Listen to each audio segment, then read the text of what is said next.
आप सब पर सलामती हो। सईद नोमानी अकबर आबादी का लिखा हुआ है, ये क्या वतीरा तुम्हारे नए निजाम का है। सवाल सुबह का था और जवाब शाम का है। जो तय किया है मशीनों से आज इंसान ने, वो फासला तो फकत मेरे एक गाम का है। सवाल ये नहीं किस तरह कोई जीता है, सवाल आज के इंसान के एहतराम का है। मुअज़्ज़ज़ीन में उनसे बड़ा है खौफ मुझे, जिन्हें ख्याल फकत अपने एहतराम का है। उड़ाओ तुम भी बुजुर्गों का है सईद मजाक, ये फैसला ही अगर शहर के अवाम का है। मैं यासिर रशीद हूँ और आप मेरा वीलॉग देख रहे हैं। नाज़रीन, पाकिस्तान तहरीक इंसाफ के बानी इमरान खान की जेल से रिहाई की जहाँ पे हमें खबरें सुनने को मिलती हैं कि मामलात कुछ बेहतर होने वाले हैं, वहाँ पे अब ऐसी आवाज़ें भी बुलंद होना शुरू हो गई हैं जिन आवाज़ों के बारे में कयास आराइयाँ भी नहीं की जा सकती थी। यानी मिसाल के तौर पे आज के दिन अगर देखा जाए तो आज के दिन दो शख्सियात हैं जिन्होंने ये कहा है कि आप जो करना चाहते हैं आप कर लें, हमने सारा कुछ भुगत लिया है, भुगत रहे हैं और भुगत लेंगे, लेकिन हम कंप्रोमाइज़ नहीं करेंगे। एक शख्सियत मिर्ज़ा शहजाद अकबर साहब की है। शहजाद अकबर साहब वो ये राय रखते हैं ट्वीट करते हुए कि पिछले एक साल के अंदर उनके ख़ानदान के ऊपर दबाव डाला गया, उनके ऊपर दबाव डाला गया और दबाव इस हवाले से डाला गया कि आप पाकिस्तान तहरीक इंसाफ के बानी इमरान खान के ख़िलाफ़ वादा माफ़ गवाह बन जाएं। और उन्होंने कहा कि ना तो मैं बना और ना ही बनूंगा और मैं इमरान खान के साथ रहूंगा और इस तरह का कोई दबाव मुझे खातिर में नहीं ला सकता।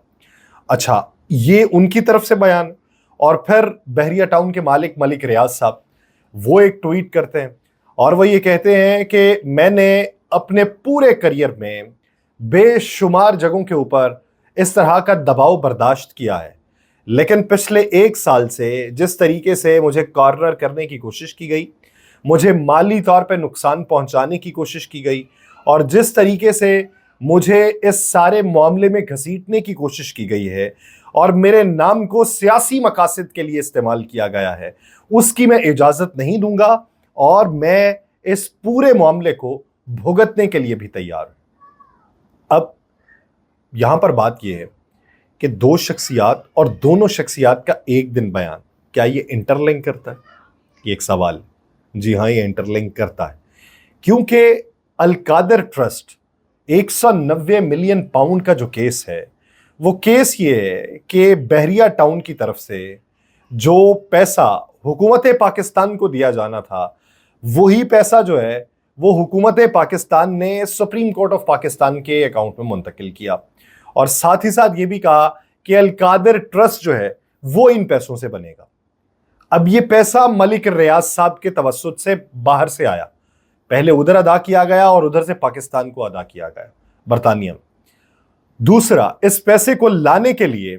और मलिक रियाज साहब से पैसा निकलवाने के लिए और उस केस को जीतने के लिए शहजाद अकबर साहब का किरदार था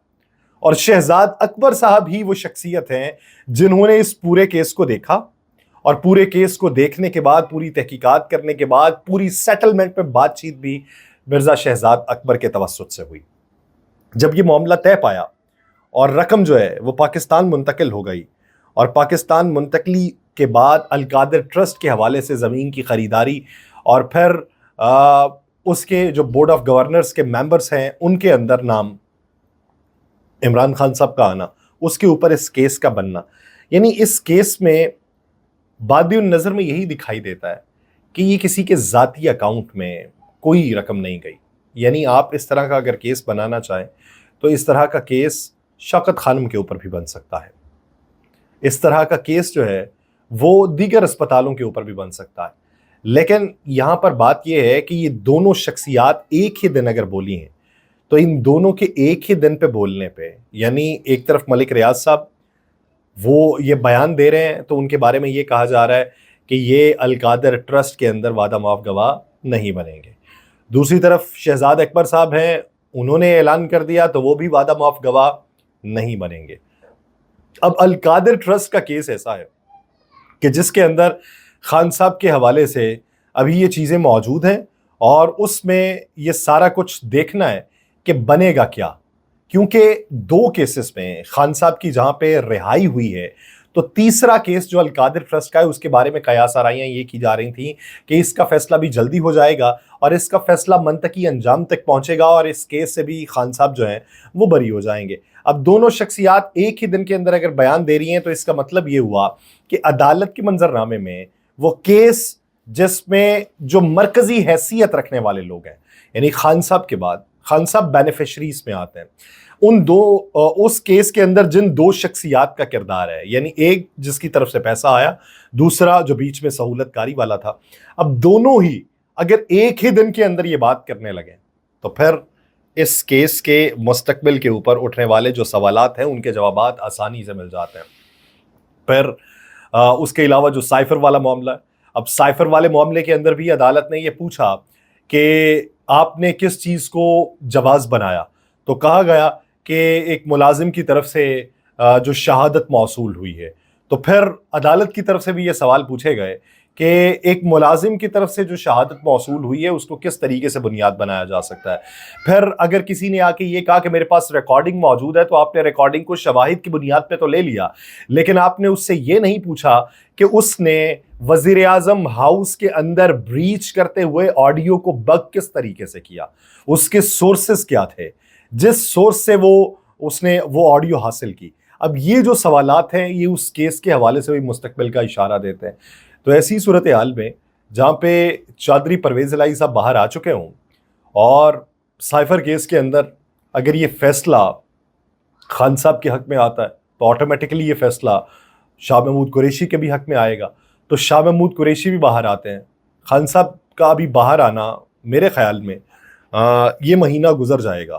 اور اس کے بعد کہیں رہائی متوقع ہو سکتی ہے. لیکن مجھے آج بھی وہ وقت یاد ہے کہ جب میں نے ایک پامس انٹرویو کرتے ہوئے یہ پوچھا تھا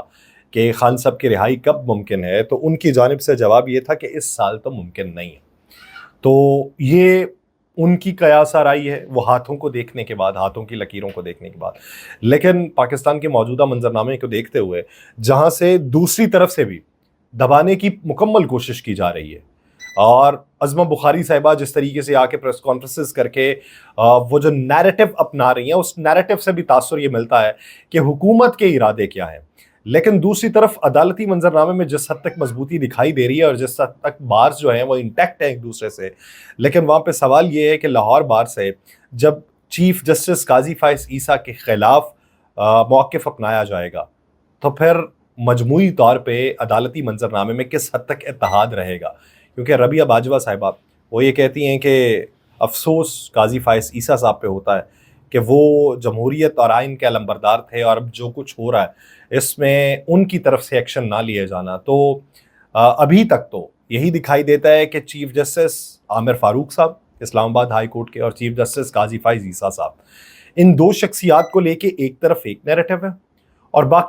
باقی ججز کو لے کے اسلام آباد ہائی کورٹ کے یا لاہور ہائی کورٹ کے یا سپریم کورٹ کے، ان کو لے کے ایک اور نیریٹو ہے. اب اس میں کیا موقف اپنایا جائے گا اور اس کے نتائج کیا نکلیں گے، اس کے لیے وقت کا انتظار. مجھے دیجیے اجازت. اللہ نگہبان.